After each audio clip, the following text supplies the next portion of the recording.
Chi, welcome to Showcase. Oh, thank you, man. Good to be here. Your photos are some of the most iconic moments, shots we have of hip-hop royalty, many of whom aren't with us anymore. I'm thinking Tupac, Biggie, Eazy-E. What developed this love for this art form for you? Well, you know, the love is really for photography. Like, that's what drove my passion for hip-hop, you know? I was a hip-hop fan, of course, and I was the right age, right? Mm-hmm. But I was really a photographer first. And I saw this movement bubbling up, and I knew it needed to be documented. But my real focus was making sure the person who documented it was from the community. You know, you never really seen that before. When you look at most genres over the years, it's usually an outsider recording it, you know? So I looked like the people I was photographing. So I think it brought a bit of an advantage to my camera, you know, and I could kind of go in a little bit deeper and get it right. Did that give you an advantage as far as access? No, it's not. Access at that time was not so easy, you know, because everyone was still quite rugged. They were just straight off the streets, you know, so it wasn't like you went through a publicist. There wasn't media training or anything? No, no media training at all. You have to go through their friends. And so, but I think being able to relate to the artist helped a lot.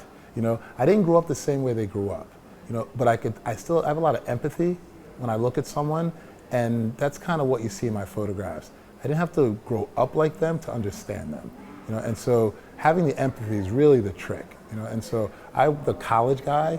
Most of the guys didn't go to college, but I never felt I was above them at all.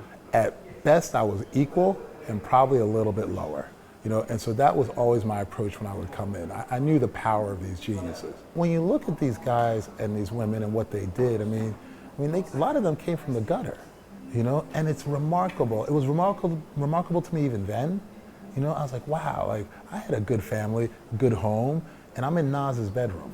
You know, when he's 19 years old, I'm looking at the bullet hole, I'm looking at the bed that he wrote Illmatic on, and I'm blown away. I was like, wow, like, I still listen to this album to this day. Yeah. You know what I mean? And so me, who had a much more comfortable upbringing, probably, I didn't produce what he produced out of that upbringing. So you couldn't help but be in awe of these people. Fortunately, many of the artists that you mentioned, like Nas, are still with us. LL Cool J, Mary J. Blige, the list goes on, Snoop. When you connect with them, you know, 20 years later, you have an exhibit with Nas now. What do you guys reminisce over? What do you guys talk about? Well, when we see each other, the first thing is we kind of smile because of familiarity, right? Because we go back to when everyone was young. But I think we both look at each other with a bit of pride. You know, when I saw Snoop in September, I hadn't seen him in 24 years since I did Doggy Style, his premiere album, you know? And I'm proud of him, you know, because I was watching from a distance. But right away, when we connect, it's like we were never apart. Because that time in their career is really when they became who they are today, you know? And in fact, those pictures I took helped them become Snoop, helped them become Nas, helped them become Biggie. And so I'm very fortunate to have that position with a lot of these artists. And because of that, we're always gonna be attached, no matter where their career goes. And I say to people all the time, they've done thousands of photo shoots since the ones they've done with me, but the ones they've done with me are the ones they remember, and in fact, the ones the public want. So it's kind of strange, you know, like I have the pictures of you, so I don't really need the modern version of you. And that's the reality of photography. Can you walk us through, you know, some of those memorable shoots with, you know, these iconic artists that we know, but you might know them more personally? Sure. I mean, we can start with Tupac. He's one everyone always asks me for. I'll go on the record, I don't think he's alive, officially, you know, I think he's gone. But Tupac was a pretty interesting character in that the public saw him one way, but we saw him in a different way. We saw him as a very focused man on a mission. You know, and so when you look at the content of photographs I did of Pac, they're really pretty systematic and covered the full breadth of this human being, from the laughter to the portraiture to the serious look, all those things. He orchestrated a lot of that. Like, he knew how important he was, you know? And so he's the only artist I ever sent home because of equipment malfunction. Out of all of my career, that's the only guy I ever sent home. And he came back the next day early like he did the first day. Wow. And that's pretty remarkable. And I share that story with people to let them know that that man was very, very focused. You know, and so a lot of what you saw, he knew where he was going. That's why 25 years later, he's still the one everybody asks the most about. You know, and so like Biggie, who's from Brooklyn, that was my guy. You know, and people think that I was closer to Pac than I was with Biggie because of the body of work. Right. But in fact, I'm from New York. So I was closer to Biggie, you know, but Pac and I came together because we had to do something important. And I knew this guy really mattered, you know. Biggie was my friend, you know, and so the funny thing is I didn't do that much work for Bad Boy, so I didn't do Biggie's album. But Biggie executive produced the Junior Mafia album.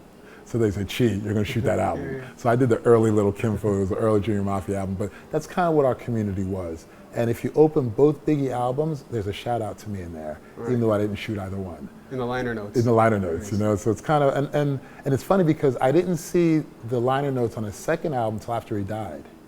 You know, and prior to that, I hadn't seen Biggie maybe a year or two, but he still had my name in the liner notes, so I'm forever grateful. What about current, I mean, people who are still with us, like someone like a Nas or a Snoop? Oh yeah, I mean, I just saw Nas in Finland for my exhibition on Categorized there about 2 months ago or so, you know, and that was kind of wild to see Nas, you know, like these many years later. Right. He looks the same. Yeah, he does. Hasn't aged. Hasn't aged a bit, and is actually smoother, you know what I mean? Still a bit shy.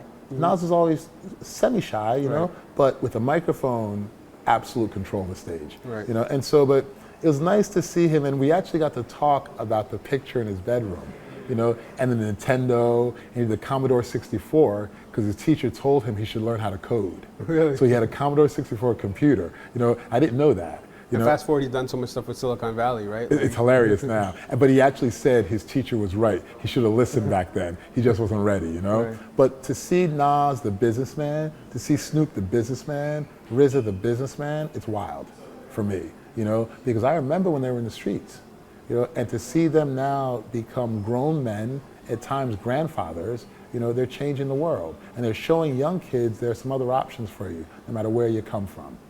Hip hop is a genre that's often stereotyped in a certain way, but how did you create the comfort with these artists to be able to show, like you said with Tupac, a full person, not just what we see on TV or on videos, but how did you, again, create that comfort with them for them to open up to you? I have a little trick that I do with my camera and with people. It's really my personality. That's first and foremost. And when I approach my subject, I come with open arms, you know, and you have no choice but to hug me, right? Because if I come like this, you're gonna tighten up. So I come and you see nothing on me. I'm actually coming to take you somewhere. And that really helps a lot, you know, because I lead with the warmth, you know, and when I'm warm, my camera's warm. And a warm camera, they give you a photograph that actually can live for a long time. That's the trick to it. Some people have, you know, criticized some of your work for, you know, either glorifying violence or, you know, could be drug use in some of the photos. But those are conscious decisions that you made to have these artists in that light. How did you respond? How do you respond to that? Well, I'm a photojournalist, documentarian. That's real, what you see there. It's not staged, you know, and so those guns were actually necessary for Snoop to have. I was with him when they were pulled out at times. You know, that's really the community and the culture.